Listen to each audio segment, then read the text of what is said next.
Hello, writers. Welcome to episode number 6 of How Do You Write? As I record, it is July 8th, and today's interview is with Wendy C Ortiz. You are going to really enjoy it. She was delightful to interview. Just a little bit about what's going on in my writing life. If you follow me on Twitter, you may have seen my meltdown last night as I realized that my professional email, Rachael@RachaelHerron.com, hasn't been working for a year. Oh my God, I'm such an idiot. I really feel so stupid. The reason I didn't know it is that somehow when I would test it, when I would send an email from myself, from my regular email box, to Rachael@RachaelHerron.com, I immediately got it in my forwarded mailbox. I'm still not sure how that anomaly was happening.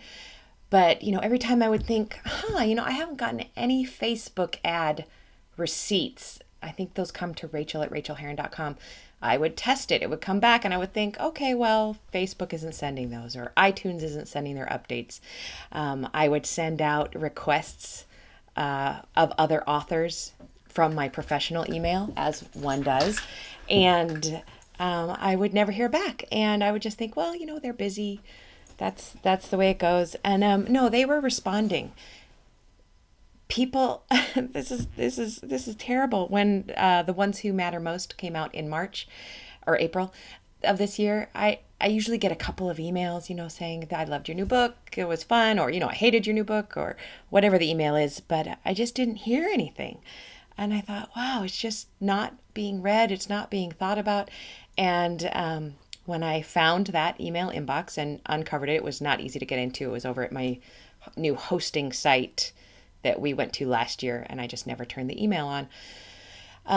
They were all in there. Beautiful, beautiful letters, wonderful letters. A couple of hate letters, but those always make me laugh. So those are actually fun to find, especially late.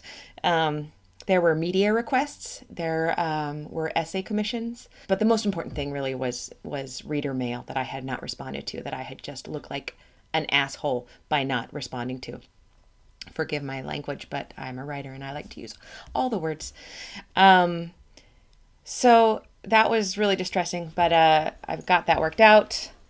My virtual assistant helped me out by sending apologies, and now that bought me a little time to respond back personally to everyone, because I do that. That's really important to me as a writer. I write for readers. That's my full job. It's not to run a podcast. It's not to run a Patreon. It's not to do anything. It is to write for readers, and connection with readers to me is the most important part of my job. I really honor the time that someone spends to write a personal email to me. Oftentimes I hear incredible stories, people telling me their innermost secrets, really, things they may have never told anyone else. And for me not to respond, there's really nothing worse. I don't drink very much anymore, but I poured a large whiskey last night while I was starting to deal with this. Everything is forwarding now correctly. If you write to me at Rachael@RachaelHerron.com, I will get it. I know where it goes now. So that's my dumb story of hopefully the year. Hopefully that'll be the dumbest thing I do all year, because that was really spectacular. So now we're going to jump into the interview with Wendy C Ortiz. I hope you enjoy it. Get to writing and don't do things I do. Okay, here we go. Well, I am here with Wendy C Ortiz, and welcome, Wendy. Thank you. She is a Los Angeles native. She's the author of Excavation, a memoir, and Hollywood Notebook, and Bruja, which is coming in late 2016. She's been a columnist for McSweeney's Internet Tendency and was co-founder and curator of the Rhapsodomancy reading series between 2001 and 2015. Did I pronounce that right? You actually did. You're one of the few who pronounced it right the first time. It's a fantastic word. Okay, I would love to just jump into your writing process. What is the best time of day for you to write? There isn't really a best time of day for me. I know when it's not a good time for me to write, which is usually between 2 to 5 p.m. Why is that, you think? I know that I have like a total dip in energy at that time. Yeah. Like every day. It's terrible. Like if I have to schedule anything, it doesn't really go well because my brain is just cloudy by that point. Right. But when I first wake up in the morning, I always sit down and write Yeah. longhand, like 2 pages. Oh. And it's sort of the artist's way morning pages type Uh-huh. of thing. But I don't really follow the artist's way or anything. I just have always found that that was super helpful. Right. So I know that that's a good time, but I'm not trying for anything in particular. I'm just getting out the junk, that like accumulates every day. Right. So, it changes all the time for me. Like lately, I've been trying to write again really late at night, which is unusual for me, but different things happen. So I feel pretty open to That's different times of day. excellent. I love the morning pages, but I get kind of jealous of that time that I spend on it. I want to do, work on a book or something like that during. What do you do with those pages? Because literally I have boxes and boxes and boxes of these pages, and I cannot figure out what to do with them. I don't really want to reread them, but I don't want to burn them. Right. Well, I consider it a journal. So Yeah. it's never going to be burned. And it's actually stuff that probably 10 years from now, I'm going to look back and I'm going to mine for information and things that I might want to write about. Oh, that's cool. Mine are mostly from the time I was about 18. I read that book. It's Julia Cameron's Artist Way for listeners. And then I did it probably till I was about 27. And I recently looked back on maybe the 21, 22-year-old phase, and it was so painful Uh-huh. as a 43-year-old. And I just couldn't do it. Yes. Yeah, I still have all of that. And for Excavation, I totally Yeah. mined the teenage journals. Oh, I yeah, have I saw that. close to look yet at the 20s. I know that that's going to be painful to look at. So, yeah, I'm not quite there yet. Okay, so you said you write longhand in the morning pages. When you're doing your writing for publication later or potentially publication, what do you do longhand first, computer? What program do you like? It really depends. I actually don't feel like I start anything longhand anymore that way. Yeah. Like I may write some notes or something, but if I know that I'm going to be writing something specific for publication, I do tend to start on the computer. Mm-hmm. But I do have lots of pages of handwritten notes. So, it kind of goes back and forth. Do you And collect also, them in one place, or are they just kind of scattered? then I have a lot of different notebooks. I have like so many different notebooks, and I wish that I could kind of get them all under control. And I have this fantasy of like one day having an assistant who will index them for me so that I can know exactly like where to find certain things, certain themes, things like that. Right.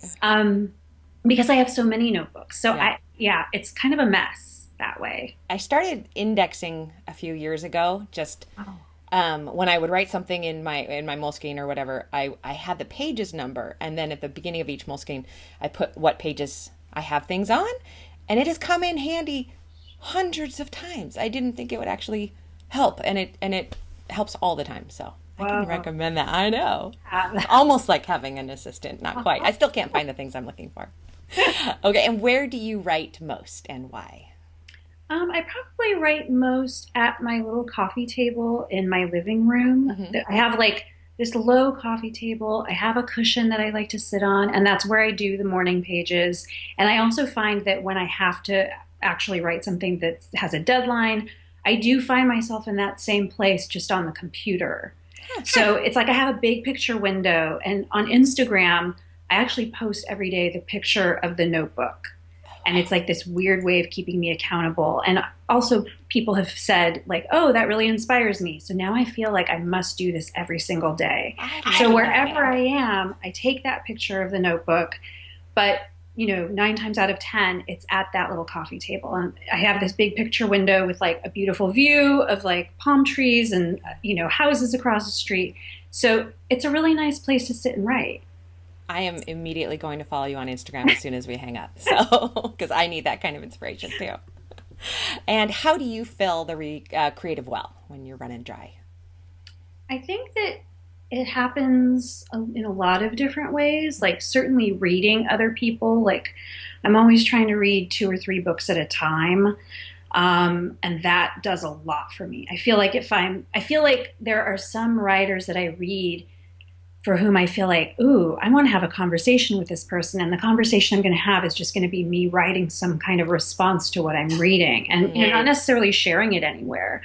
but just, having that like connection. So that does a lot for me. Certainly going and seeing art, which I don't feel like I get to do as often because I have a 5-year-old and it can be tough to like maneuver, but we're going to start doing that a lot more, I think, because now she can really handle it. But doing things like, going to museums, going to see films, which is another thing that I don't get to do as much as I'd like. But every time I go, I'm so energized. It's like, I know that I miss that and I need that.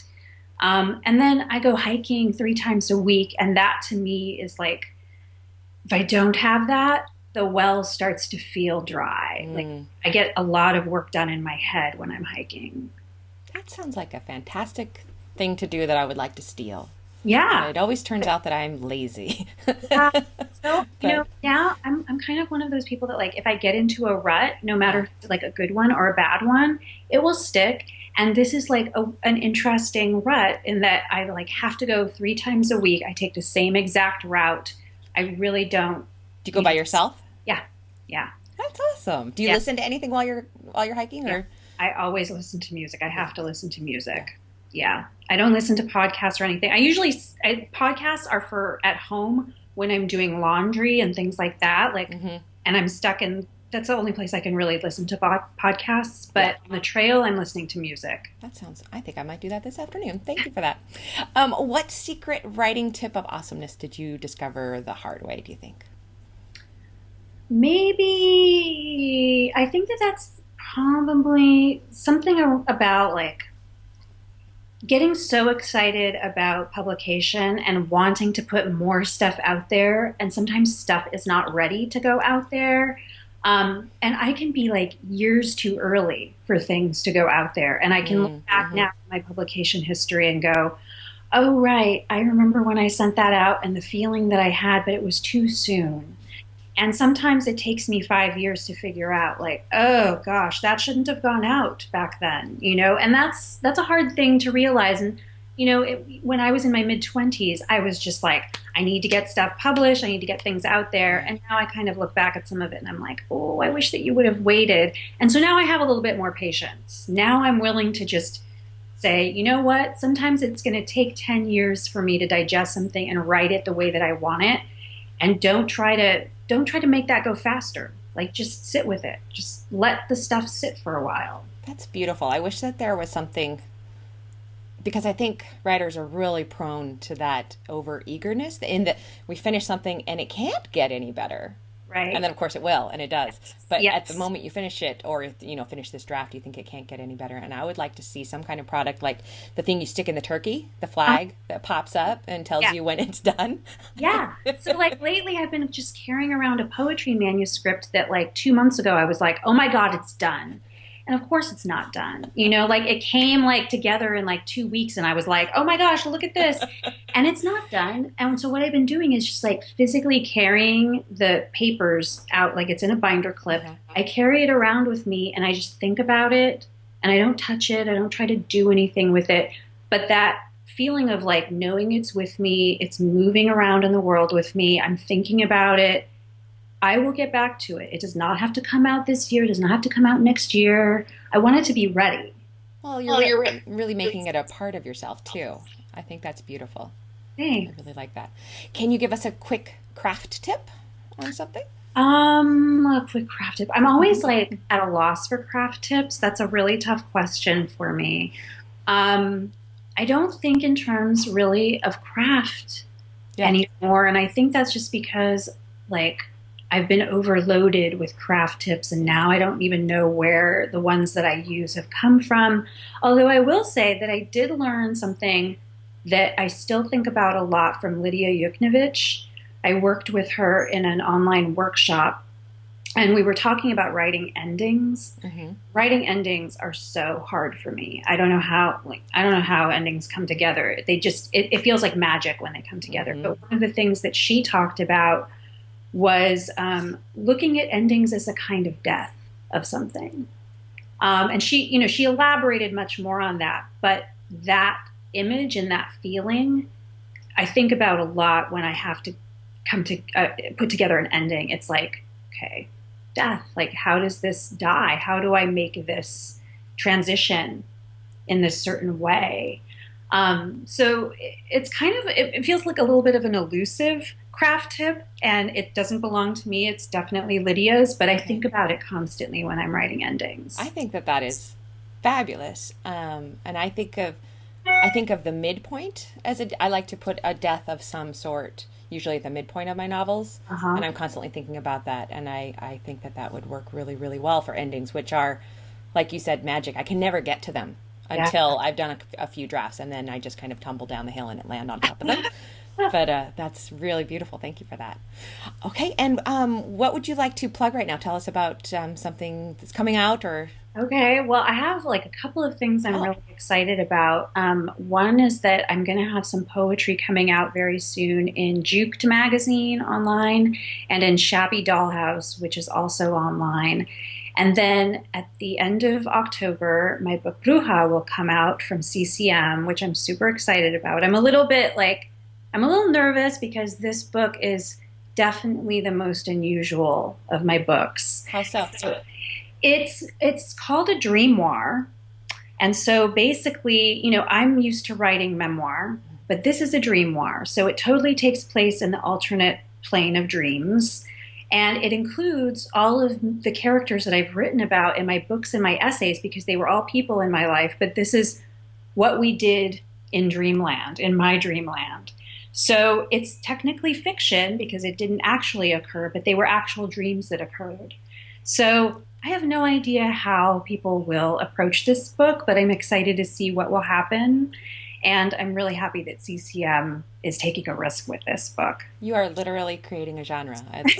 I love that. Is it available for pre-order yet? Can I put links on Oh, the show not notes? yet, but soon, Okay. hopefully. As soon as it is available, because people will go back and listen to this podcast in the future, I will have the links for order on the show notes. So And where can people find you online? Where can they go to? people can find me at wendyortiz.com, which is sort of, the basic website. But I also have what I think of as a public notebook on Tumblr. Mm. And it's very simple. Everywhere, I'm easily found because it's basically my name everywhere. I don't use any other handles. It's always Wendy C Ortiz. So I have wendycortiz.tumblr.com. I'm on Instagram. I'm on Twitter. I'm on Facebook. Great. Yeah, so pretty much anywhere.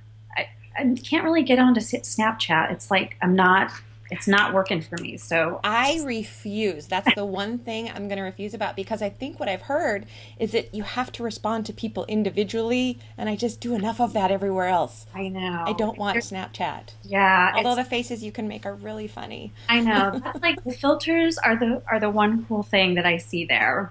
I know. Well, thank you, Wendy. It's been a total delight talking to you, Thank you and so I will much. let you know when this is live. And All right. I hope that you have a wonderful day writing. And Likewise. thank you, Wendy. All right. Take care. Bye. Bye.